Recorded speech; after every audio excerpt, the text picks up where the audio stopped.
Hello, everybody. Welcome to hour 26, right, my friend? Yes, of yes. the Podcastathon. How's it been going? Well, I'm feeling every hour of it.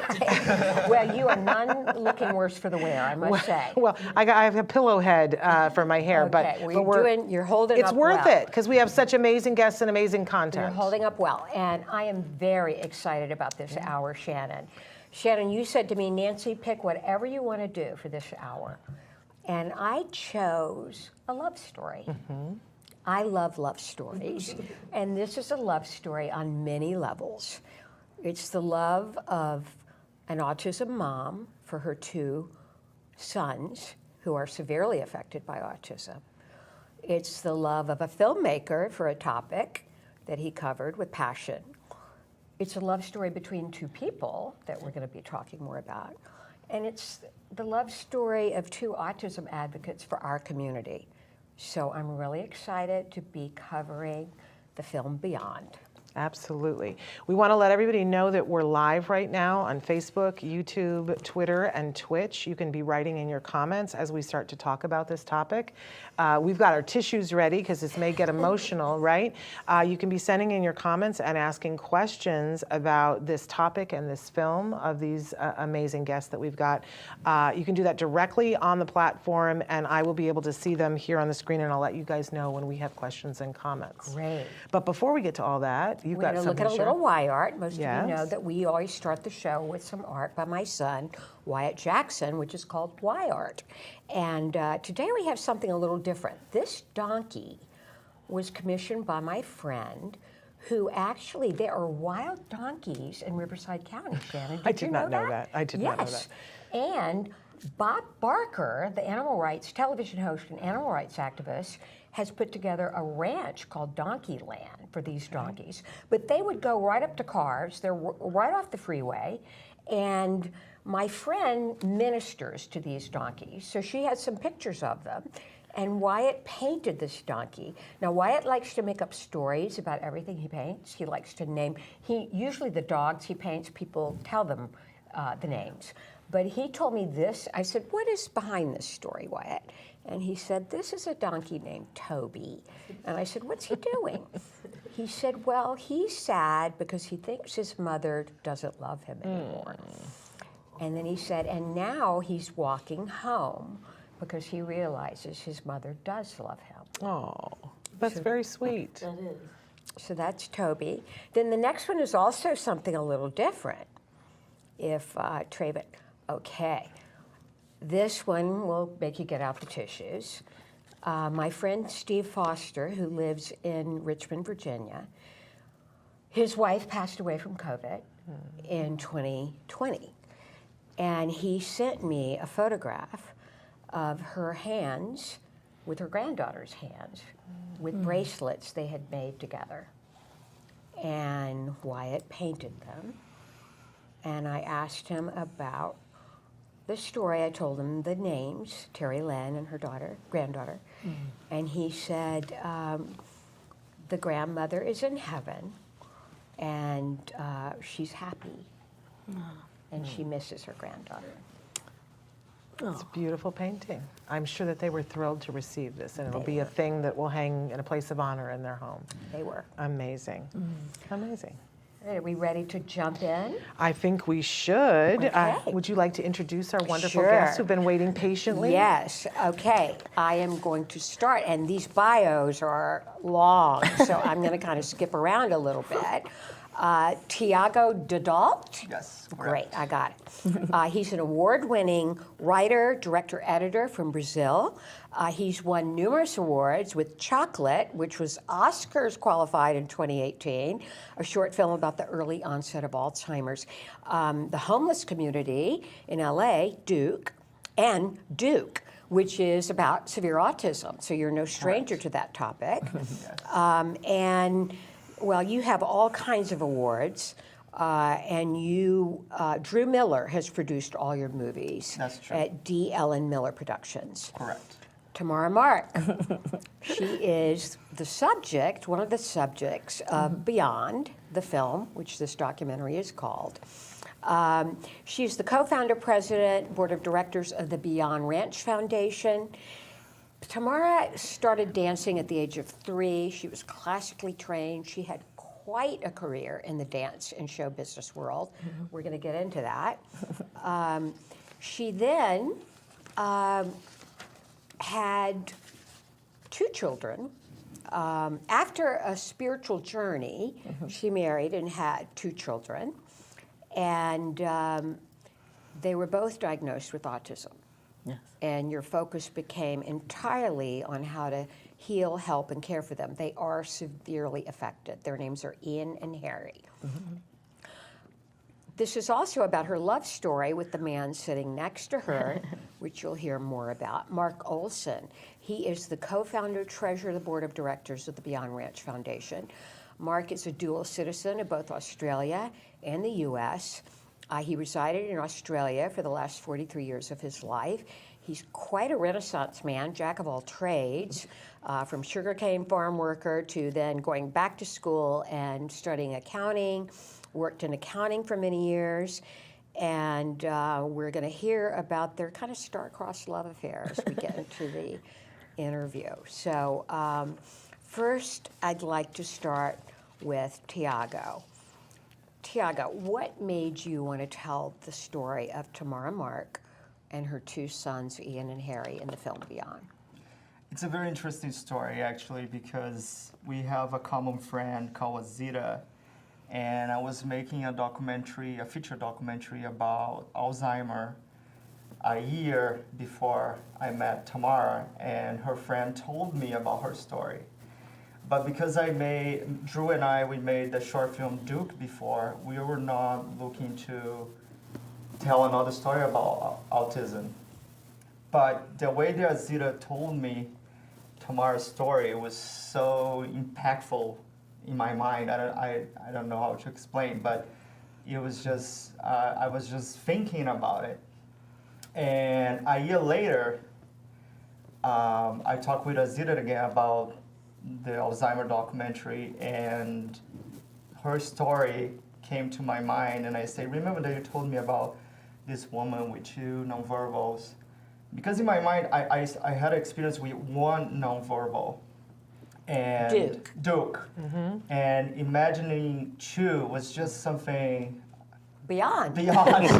Exactly, explains the title of the movie, right? And then she right away put us in contact, and we did a Zoom call, and I don't know, it was just, we fell in love right away, like it meant to be. It's a love story all the way. It's a love story all the way, yes. And the beauty of it is, Drew and I, it was the pandemic by the time. There was Thanksgiving 2020, close to Thanksgiving 2020, and I asked Tamara permission to film her entire day, and that's supposed to be a short documentary.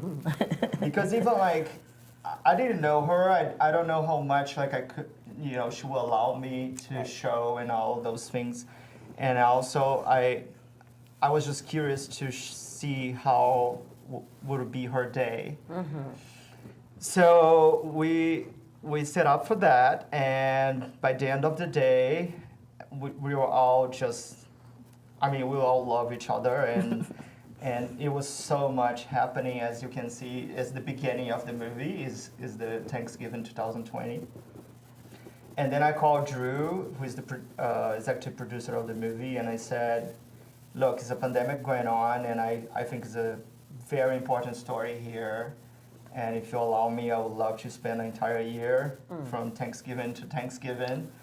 And whatever happens there, that's gonna be the movie, really. Like, we didn't know much. No script. No script. And I was with a little camera because I knew Ian and Harry would not allow me to have like tons of people and big cameras and all those things. So he had, like, this is a movie that could be made with a cell phone because it's about the story. It's not really about how it looks and all those things, but it is very important to show because I don't think it's a lot of content out there about autism, but not enough about severe autism. Absolutely. And this is real life. This is every day. This is what Tamara and many other families go through. Absolutely. So that's what I wanted to show, and I hope. Well, I think hope you that did movie it brilliantly. You know, Shannon and I often talk about how blessed we are because our children are higher functioning, but we never forget Yeah. the parents that are out there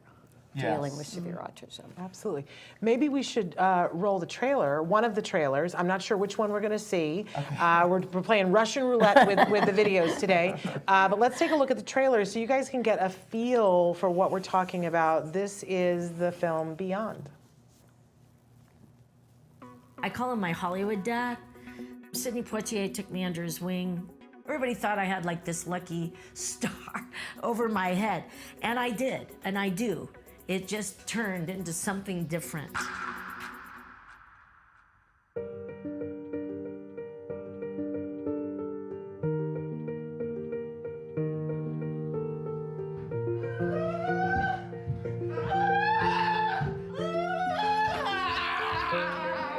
He's driving him 9 hours a day. Keep him calm. You could, love those kisses. I think my whole life was a preparation to do what I'm doing right now with the boys.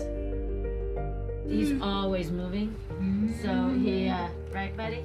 Yeah, my handsome buddy. Yeah, I know. I'm just trying to keep my kids safe. It gets really simple. I know you're tired, but we gotta go. We're gonna go. Let's go. Come on. Parents like me, when we're gone, our kids will be institutionalized. But maybe we're going to make a community someday. What are we going to do when we're gone?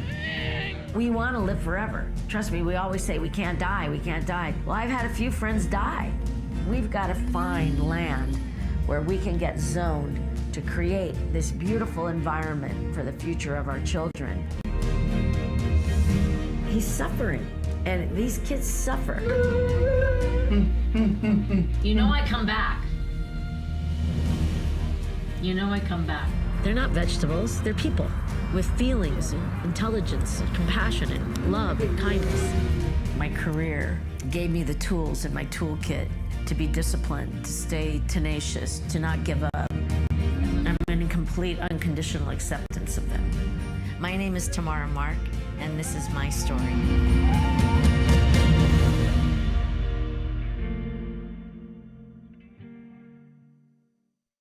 So it's a lot to take in, right? And we want to talk about a little bit about your previous dance career, because what a career. But I have to say, I can't allow, you made a comment about this could have been shot on a cell phone. I can't allow you to get away with that because it's beautiful. It's shot beautifully. Yeah, he's unbelievable. And the whole opening sequence, because here you are, this world-class dancer, and the juxtaposition in the beginning, I don't want to give too much away, but of you dancing with the boys engaging in some of their behaviors is breathtaking. I really Thank think you. Really Appreciate. an amazing piece of cinematography. I certainly hope that you're going to put this in the running for the Academy Awards, because it needs to be. And I don't say that lightly. I review films. She's a film buff. And I watch all the documentaries every year. You need to make sure that you get this in, and you need to ask the autism community's help to make sure that happens. But you need to, because it's a lovely piece of film work. Don't be selling yourself short with the cell phone. Oh no, it's not about that. It's just because we try from the beginning to make this in the right way, but it wouldn't work if it wasn't the way that we made it. You know. But so I myself, as a filmmaker, I had to give up a lot to make this film happen, and because it's really about getting the right moments and what you go through every day, and not really about the right shot or those kind of things. Yeah. So, but as a filmmaker, you give up that. You know what I mean? And because it's really about the story and that's what the movie's about. Yeah. And it was beautiful. Everything happened really naturally. Was nothing fake it. it was very organic. Organic. And Tamara would just call me and say, "Okay, I'm going. That is the dentist thing going on."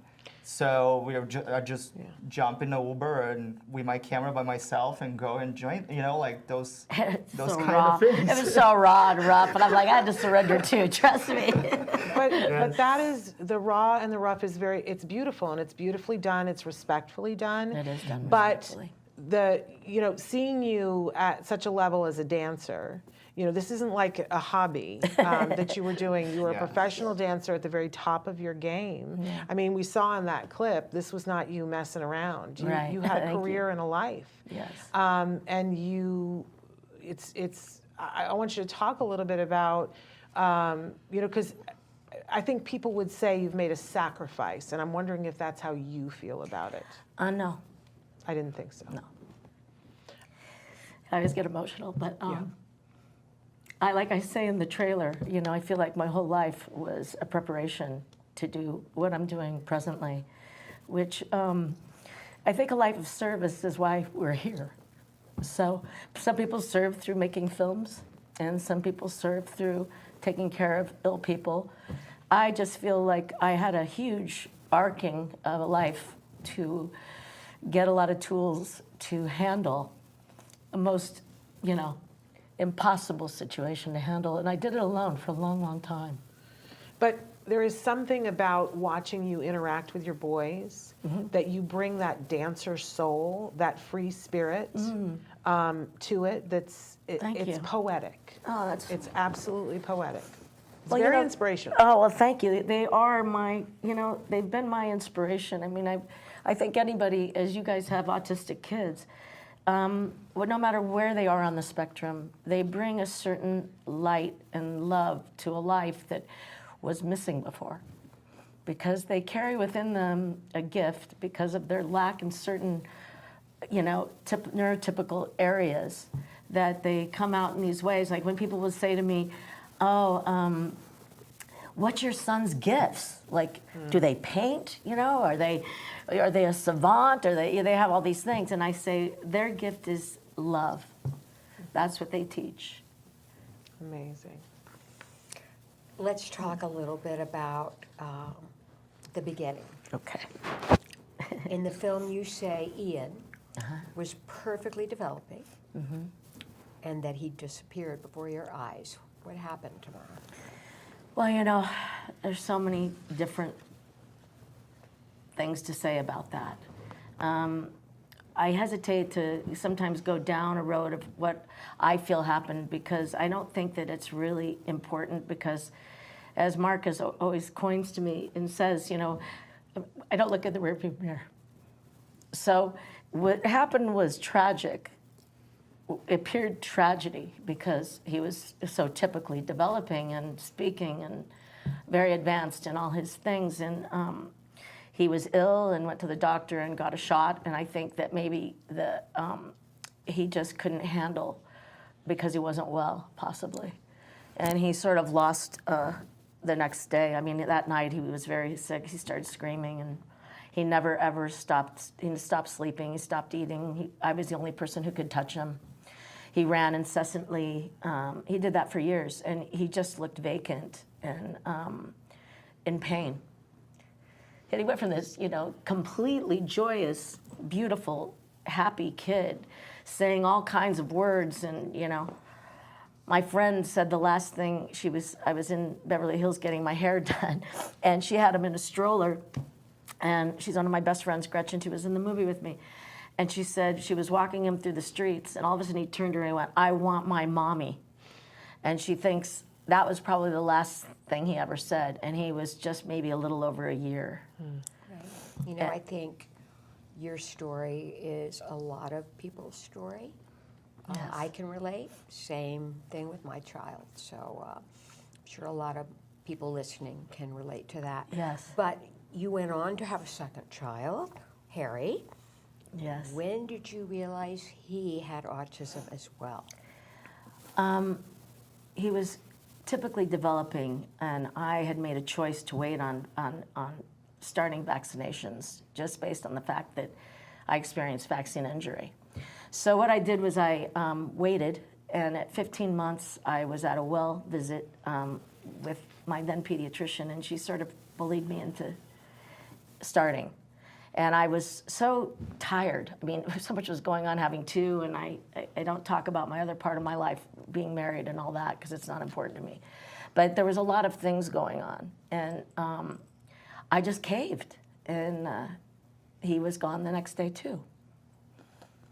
And then when did you realize he was severely affected? I did a fundraiser to go take Ian to the Sunrise program in the Option Institute in Massachusetts. We did a fundraiser at the Rose Bowl with 125 people. We had the Galaxy. It was a huge event, and we made all the money to go. It was $15,000 for a week, and we made it with 125 people and some people. You know, we had a nice event. So we ended up, while I was there, they said, do you want us to take a look at Harry too? I already knew. I'd already called Regional Center. Because when you have it first time, you know the signs of the second. You know, you see the lack of ability to do what they did before.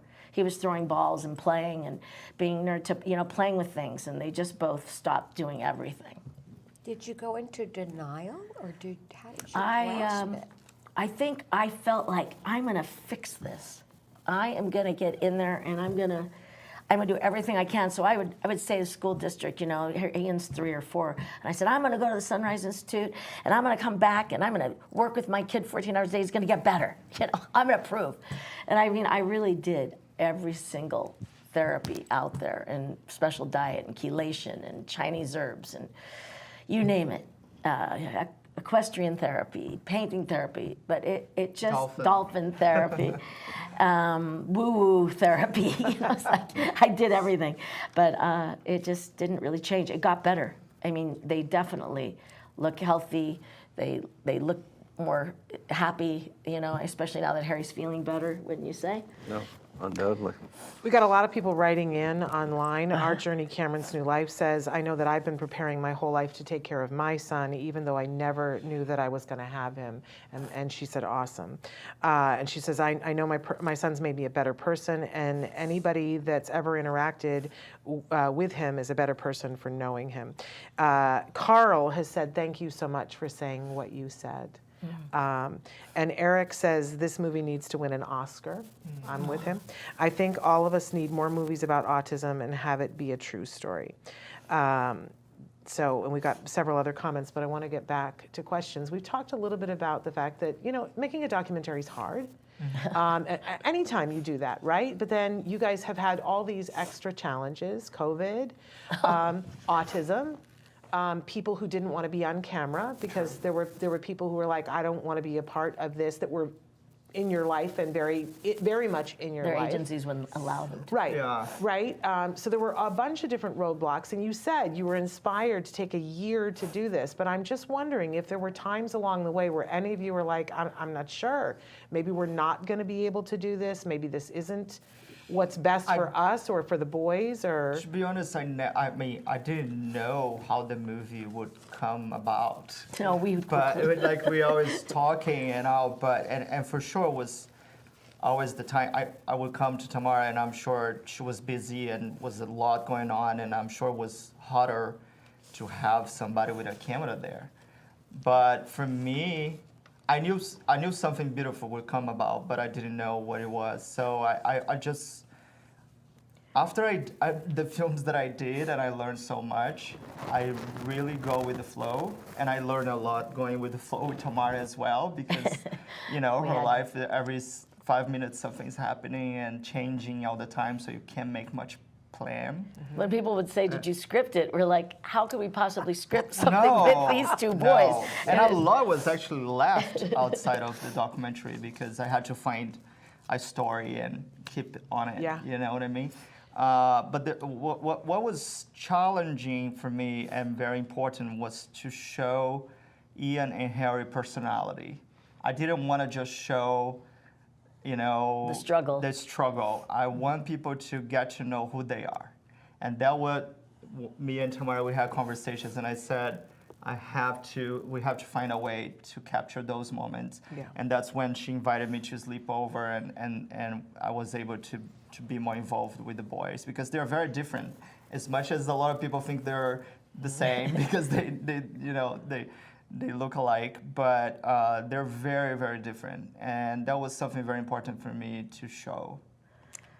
Tamara, the film depicts more than just a day in the life of your family, but what it's actually like living with severe autism over a long period of time. Can you describe for us what the life of a mother with 2 sons with severe autism is like? Yeah, it's more than a full-time 24/7 job, because it's ×2. And I always say, like, it's not like 2 children, it's like 24. And then you're dealing with all the other elements, which is people's personalities that come into the home. You never have any more privacy. And they're also so, you're dealing with, if they're having a bad day and you're trying to tell them, please leave it at the door because we're having a hard enough day in here, or it just keeps going on and on. So a typical day, like, especially since they've become adults, as you know, when your kids age How out old are they now? They are 22 and almost 25. Ian will be 25 on April 21st.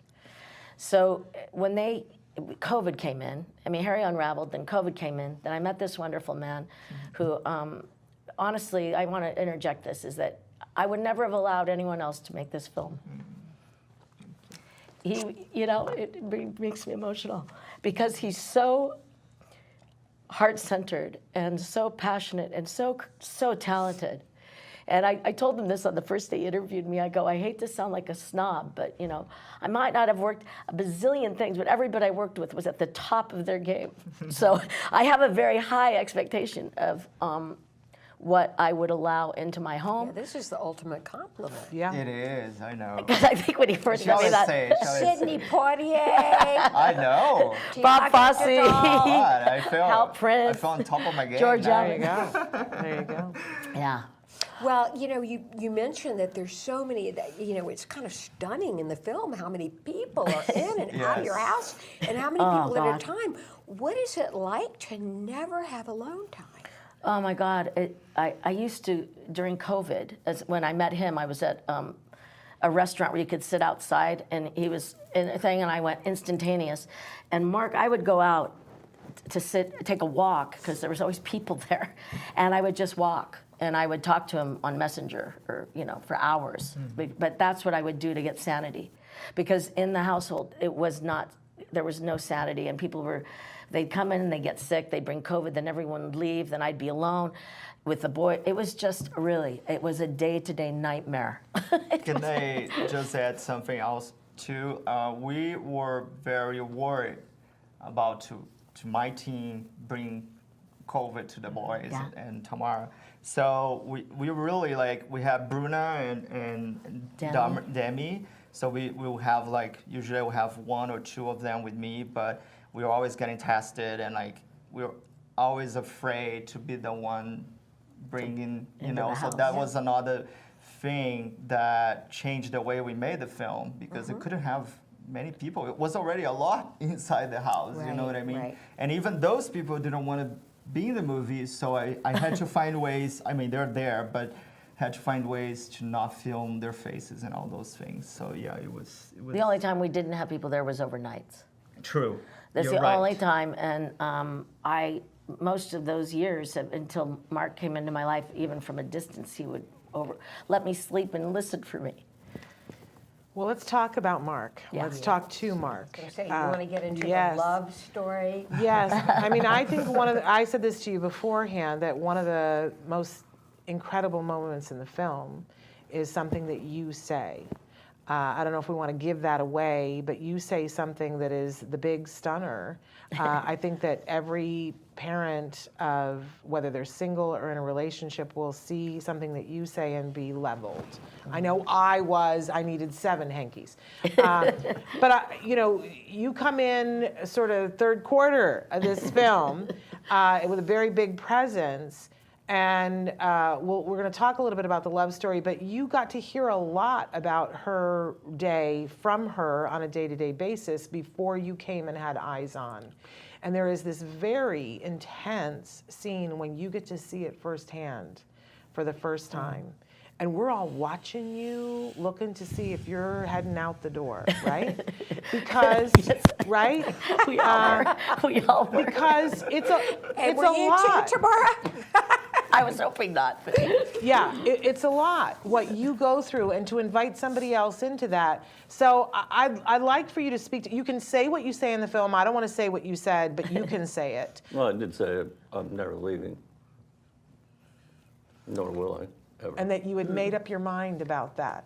I think that's what everybody wants to hear from their partner, right? Yeah. Well, we were fortunate for COVID to come in some ways, because I was going to come over in June of 2020 on my way to see my family up in Bend, Oregon. I thought I'd call in, spend a couple of weeks, and then COVID hits, and I can't leave the country. So we got to spend another year and a half on Messenger, talking to each other. I got to see the boys. Tamara would show me the boys on the phone, and I'd say hi to them. So I got to see, I had some indication of what I might be walking into, but And you weren't candy coating it. You were keeping it real, no, right? she didn't hide anything Right, from me. It was full on. And to be honestly truthful, the first day I walked in there, I got, whoa. It's like getting smacked in the face, really. It's like a sensory overload that I've never experienced, because I had no experience with autistic, especially severely impacted. So, yeah, but I just took a deep breath and said, hey, this is what I'm here for. And it was interesting. Can I add something too? Yes, I wanted to ask you, Thiago, about the challenges of telling this love story as it unfolded. Well, Tamara she didn't told me that right away. They were talking for a while. I did not Should know. we go back a little bit? You met how many years ago first? 45 now. 45 And years then ago. you reconnected again on Facebook, which, Mark, you say you loathe. He does. He's not even on it I'm anymore. not on it anymore. And you reconnected and decided to tell each other your life stories since you had seen each other. Yeah. And kind of fell in love, right? Yeah. Started out just as, I want to hear what you've been doing for the last 43 years. I'll never forget it. And then it kind of builds to where, Mark, you get together, and then he comes here, as we talked about. And I just want to say, your tenderness with the boys, I'm going to get choked up now. But when you say son, Yeah. you call them son. Yeah. And when I first met Mark, I said, can we clone you? I think a lot of people wish we could. I know every single mother of every autistic child Wishes that. they could. What were the challenges of capturing the love story? Well, by the point, actually, when Tamara told me, I think I was already 6 months filming, and then she was telling me about Mark, and I get to Curveball. and we met by Facebook as well. Like, we had some conversations, and he was not into being in the movie. He was not really into be part of it. And getting closer to the end, where we had this year of filming, supposed to end by Thanksgiving 2021, was when he was about to arrive, and I say, we have to put this in the movie. As much as I know he don't want to, please, let's make this happen, because I didn't want to, the beginning of the movie, we see Tamara by herself, and as much as so many people in the house, the boys, you see this woman struggling to keep herself alive and everything working, right? And I really didn't want to finish that way again. I didn't want to finish the same Thanksgiving the same way I started. I wanted something uplifting, beautiful for her, but also I was afraid that he would not handle, you know what I mean? I mean, it's a lot. So even before they went to meet. I talked with Tamara. I say, Tamara, like, I love all of this going on. I just hope like he's the guy, because I was scary for her, you know. Of course. Yeah. So then I'm glad he actually came in, and I mean, he's my brother now. And he got used to it, and he let me film, and I love that both of them they knew how important would it be to show this, you know. It's not about to explore what was going on, but show, like, look, it's a lot challenging, but it's love there too. It's a story there, you know, and also that doesn't mean that her life now it's a happy life. The challenge is still there. Mm-hmm. That's another thing that people, you know, oh, now she have him, yeah, and that's beautiful and amazing, but the challenge is still there, and that's why we hope the movie helps to build the next step for them. Amazing. It's so amazing how this unfolded. Right. It's not just a coincidence. No, it's not. It's Yes. divine. It is a divine thing. intervention. And, you know, that you didn't want to end on just the same thing. You wanted to end on a hopeful note, and what could be more hopeful than finding love? It's really interesting because we didn't plan anything. Things happened in that frame time that It had we its own decided to trajectory. film. Like it had its own, That's like true. the dance of the film. Like it was a dance. Yeah. Because it just sort of all worked out. Like it really, we couldn't have planned it. No. We really Amazing. couldn't have. Well, now let's shift gears a little bit and talk to us about the mission of the Beyond Ranch Foundation. Who We'll wants let to Mark share talk that? about that. Yeah, it's basically for trying to find a solution for the huge unmet solution for all these highly severely impacted autistic people in the world. I think I read something the other day, there's something like 31 million, I believe. You don't quote me on that, but that was a number that I heard of nonverbal autistic people in the world. The need is massive, and there is a lot happening in this country. Since I've been here, I've been researching a lot. There are a lot of people trying to find housing and that sort of thing, but a lot of it is very expensive. The average family, as Tamara's mentioned in other interviews, and that, you know, it's hard even keeping a job, you know, let alone have some resources enough financially to go build communities for these people. So our talking about it with Tamara a lot, we just want to try and come up with a low-cost solution for housing in a nice setting.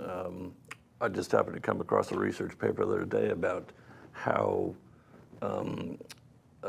people with disabilities, in this paper was more about Alzheimer's or dementia, but how a street layout is critical for people to navigate their way through a community setting. So it just opened my eyes to all the different things that one has to think about doing this. But And we know that it's needed, not to interrupt, but we want to create community. I've always seen community since I was a teenager. I just didn't know that I was going to be creating communities for autism.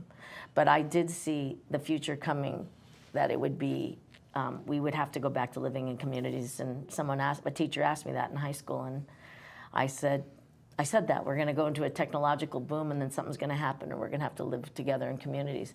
And what's interesting is, I just didn't know that it was going to be because my sons are going to have severe autism, but it turned out that way, and it's a huge task. I mean, I tried to create it's in the movie prior, you know, with my friend Catherine Curry Williams and Holly Powell. I was supposed to be in on that in the beginning Yes. of that. Just the pandemic was happening. Yeah, and it just sort of fell apart because the zoning. I mean, she got a developer and all that.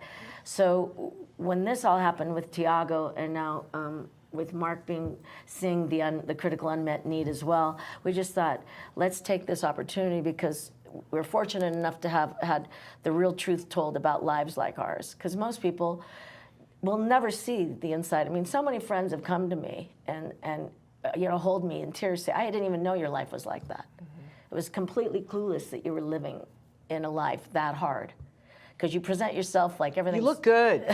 You look good. I mean, nobody in the grocery store would look at you and think how much your life is about caring for others. Nobody would. That's true. That's nice that's of you to because of say. her heart. That's nice of you to Heart. say. But I do really want to help not just our boys. I want to help the world's population. I mean, I have people reach out to me all the time and want me now to like help them. I'm like, I'm trying, but you know, what more can I do? I'm doing my best. We're trying to get the movie seen. Yeah. It's really difficult because we're a grassroots production. It was done on a very small budget, yes. And it was just done for love. I mean, when he met me and we connected, I really, honest to God, thought, I always wanted to make, and I'd said it a year earlier in a podcast, I really want to make a documentary about our life because no one will ever believe it, and we're never going to get help if people don't really see what's going on for all these families. Yeah. And That's you know, true. people don't want to see it. Right. Which is the hardest thing for me about this film, that what we're hearing, we get rave reviews, right, from all over the world. It's people that are reviewing love it. All the people that come that don't know anything about autism are blown away. They're moved. They want to help. And then there's people that actually have autistic kids, and they think it's too hard to watch. That's true. My son watched, I'll let you, after I want to say, I watched the film again with my son, and thank you for giving me a great teachable moment. Wyart was fascinated with Ian and Harry. And he said, why, is it Harry that has the first Yes. character? He said, why is Harry upset? And, you know, I had told him before, it's about two young men with autism, like you have, but they have a more severe form of autism. And he, when the tantrum was happening, he said, did I do that? And I said, yes, you did. Even up until, 6 months ago, he kicked one of the bedroom doors in. And I said, you used to do it when you were younger, do you remember, like 5 and 6 times a day? And he was very concerned and wants them to come to his house and wrote them a letter. But it was a great teachable moment. So for people that can watch it with their kids on the spectrum, I urge them to do so because it really opened up a conversation for us. Yeah. I think a lot of times, don't you think, Thiago, we've heard this too, that because they're living, I've seen it on Facebook posts, because I'm in all these groups now because of it, and they will say, I can't watch a film about my kind of life. And I think the pity about that is that it would give them inspiration and hope, because it actually it weaves a story that gives insight to a future where we all have to come together and help one another. That, we've got to come together and create policy changes and legislation changes and financial. It shouldn't be on the burden of the parents who are struggling to keep a roof over their head and who aren't getting enough sleep. Most of them were like me, single moms, and they're struggling. And even those with partners, when you're as severe as Harry and Ian are, and kids, I have other friends whose kids are aggressive towards their parents.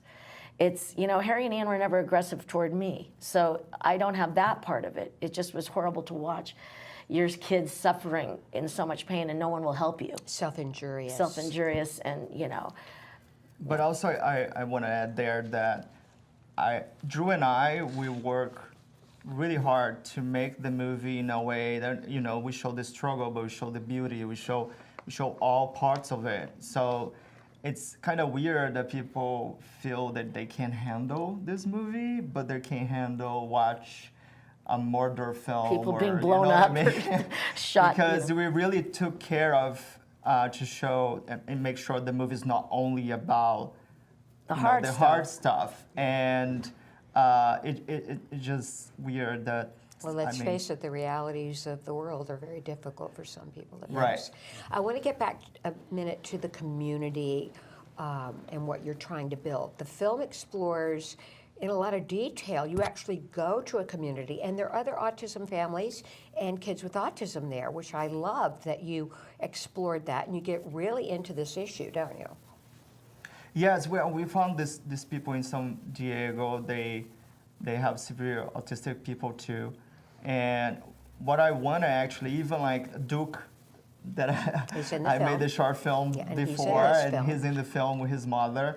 I just want to show that, yes, Tamara's life is hard, and it has so many people out there that need the help. Like, everybody has to really come together for this community to happen. And also, I didn't want to just show Tamara's life as like an isolated case. It's a lot of families going through the same situation. So we all have to pay attention to this. Hey, it's a lot. It's millions. Like it's millions of people, and I really don't think people are paying attention. And when they age out of a system, like all of us know with kids, once they're 22 hits, they call it the cliff. I call it the abyss, because for our situation, it is a complete. There's nothing. I mean, we are struggling right now. We're going through all the savings for my children's future to keep helping the house, because we can't get an agency cleared through Regional Center to come work with us. They keep delaying it. Meanwhile, the money's, it's just like, how'd you say it? We're bleeding money. It's not sustainable. And I have friends whose kids have been in the hospital, and they'll call me, what can I do? And I'm like, well, this is what I did when Harry was in the hospital. I mean, all I can do is offer support. But most of us that live the life that we live do not have the bandwidth to do one more thing than they're doing. And that's just the God honest truth. Yeah. Because they're exhausted, financially strapped, broken, traumatized, living with present traumatic stress disorder. It's not post, it's current.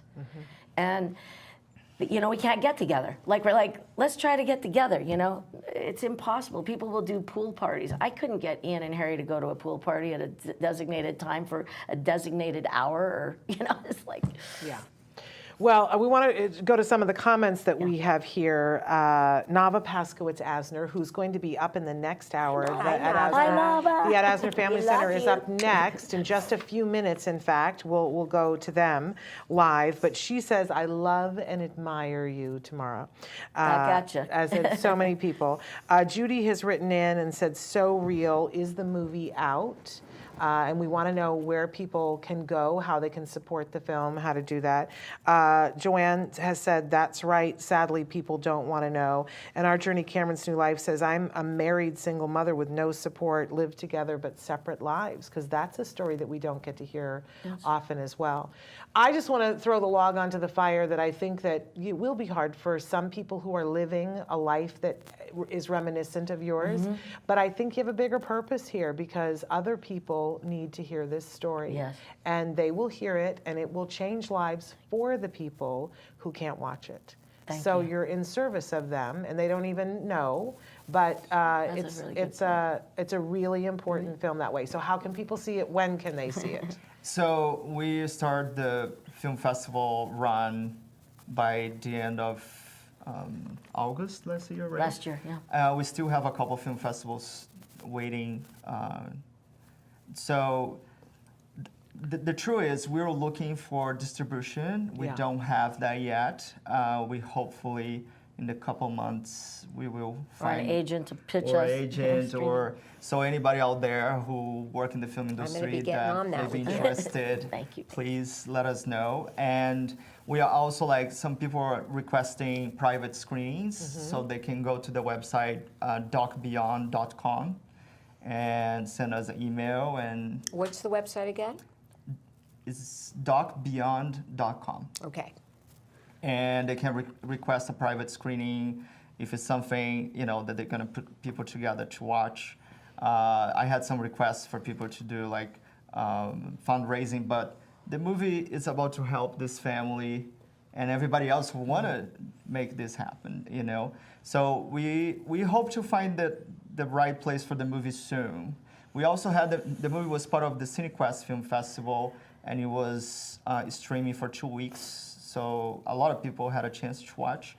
So if people can just follow us on Facebook and Instagram, which is Beyond Film Documentary, and Beyond ranchfoundation.com. ranchfoundation.com. They're gonna be able to do any donation to help this amazing family. .org, actually. .org. Oh, sorry. .org. BeyondRanchFoundation.org. Yep. And let's talk about then how people can support this mission. Can they support it financially? Can they support, what can they do? Yes, they can support it financially. We have as soon as you log on to the webpage, it's a donate button comes right up. But they can email us. They can get in contact any way they feel that they can help. we'd love to hear from. We'd love to hear from anybody. Are and their you in- expertise, you know, like what, Yeah. maybe those levels of how to set up a community or what they suggest with, if they're medical or if they're, it's going to need everything. It's Right. going to need. So you're welcoming Yes. Yes. all ideas. Absolutely. Are you scouting locations, or are you just fundraising right now? Kind of what stage are you in? We're brand new. We're brand Right, new. We're you're trying to brand new. fundraise. Okay. We're really We were hoping to work on the back of the movie, obviously. Yeah. Right, of course. To piggyback us along. And every time we get a little, like Cinequest 12 days online streaming, things seem to be like we're lifting up, but then we like get deflated because it goes away again. But we just can't give up. So we you know, none of us give up that have Yeah. our kids. We never give up. Yeah. And just one thing, if people want to watch like Duke and all the projects that we did before, and also beyond, is there as well, dlamillerproductions.com. Drew Miller No, Productions. dlamillerproductions.com. Oh, okay. Okay. Amazing. So we just have maybe a couple of minutes left. I'd love to go down the line and ask all of you, where would you like to be with all of this in 5 years? If you could dream a little bit, what would you like to see happen? Because I believe in putting things out into the universe. So Right. put So it do on. I. Put it on out. Where would Well, you like I to be? hope the movie opens the doors for people to really get to know this family and the necessity of building this community. So I hope the movie helps in somehow. Let's go this big, happens. Thiago. Oscar. That's what I was going to say. What I want for him is for him to win an Oscar. Because Thank you. no, I do. He, you know, he's so talented and so gifted, and he cares about so many, so many different subjects, not just autism. And his work shows that. He and Drew Miller and his team. I mean, my dream for him is that I want him to win the Oscar so he can go and do all the things he really wants to do, and I hope it comes to fruition for him. Appreciate it. I do, and for us, I mean, I think the thing is to be able to figure out where we need to start the first community and have the money to do it and then have it go worldwide. Like we would love to make a model, talking about thinking big, starting with an affordable model because a lot of people don't have the money, or if there is policy changes or legislation changes where they're funded by the government or whatever, but they need to be beautiful and they need to be in places where people can have a quality of life and have peers interaction, learn trades, learn things, grow things, whatever it is they're into, art, music, whatever. I just feel like it needs to be a safe haven for all these adults that are their parents aren't gonna always be able to do this. Yeah. So, Let's bring it back to Ian and Harry. yes. Oh, before can I Okay, just? yeah. I have to thank my team who made this Absolutely, movie happen. please. So Yes. Drew Miller is the executive producer and producer of the movie. We Thank love you, Drew. Love you, Drew. And we had Damaris Pinheiro and Bruna Nogueira, who was there with me. Love them too. Yes. And Alspaugh-Jackson, he made the music beautifully in the movie. Beautiful. I did the editing. and Ricardo did the graphics. So yeah, it was a small team, but everybody put a lot of passion and love. And Yeah. and I hope people get to see it. Right, so Ian and Harry. what do you want for them 5 years from now? I really want them to have a quality of a purposeful life where they don't need me all the time. Yeah. That's important. You know, that they're more independent. That's important. Because right now, as it's seen, their life would be really bad without us. Yeah. It's really bad. Well, they're writing in and saying your family is beautiful. And Joanne raises a question that I think is great. What about PBS? Maybe they would consider promoting it. I see with a lot of documentaries, whether it's the New Yorker, the New York Times, PBS. Are you guys looking at that? We're too? trying PBS, yes. We had a couple big companies taking a look, but it takes forever. People change people all the time. After the Yeah. pandemic, things changed a lot in the movie industry. So we're navigating, and we're gonna try PBS, and we hope to find the right place for the movie. But if somebody's out there know anything, please get in contact with us. Yes, please. Maybe Matt Asner has some ideas. I do, Matt. So There we go. Yeah. Speaking of which, we're gonna transition to Right. the Asners. The Ed Asner Family Center is taking the next hour.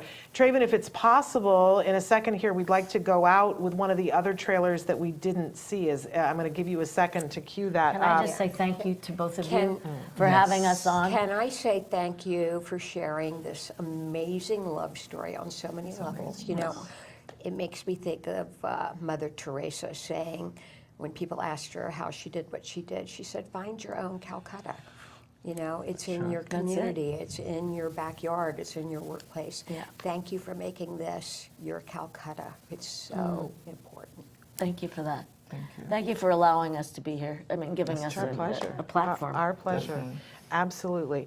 And so as we leave, we're gonna, if Traven's got it, we're gonna leave you with another one of the trailers from the film. Then there'll be a slight pause, and then you guys will be dialed in to the Ed Asner Family Center, their hour, continuing on in this amazing podcastathon. I do want to give one programming note that we are doing a little challenge here at the Autism Network, that in the final hour, we're raising money for iPads through Autism Care Today, because we believe that functional communication piece is critical. It's a human right. Everybody has the right to have some ability to communicate, and sometimes an iPad is the ticket. So if you see on the screen there, we're also asking for donations. In the final hour, if we raise a minimum of $5,000, Dr. Granpeesheh is going to shave my head bald in the final hour.